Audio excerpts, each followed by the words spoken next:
baso. Dalawang baso, yung isa may laman at yung isa wala lang cup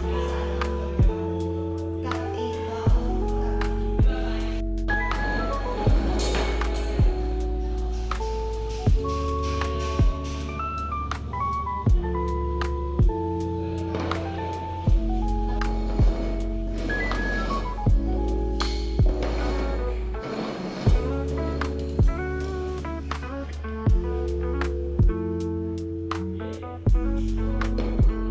Yes, let's understand the probability behind this. Probability means how likely an event is to happen.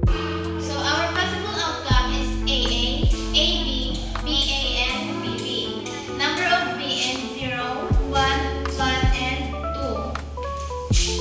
Dito sa table natin, ang x natin is 2, 1, and 0.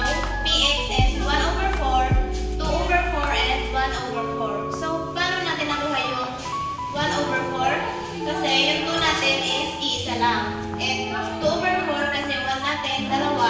And yung 0 is iisa, kaya 1 over 4 din yung nakalagay dito. Ang 0 natin is 1 over 4. So, ilalapat natin ang 1 over 4 sa 0.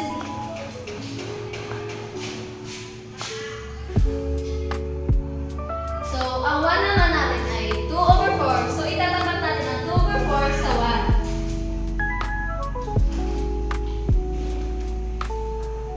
Ang 2 naman natin is 1 over 4. So, itatapat natin ang 1 over 4 sa 2. At dito na gawin natin ang box.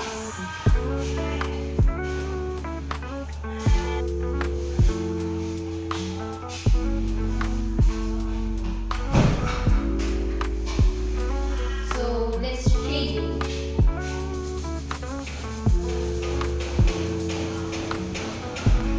Thank you.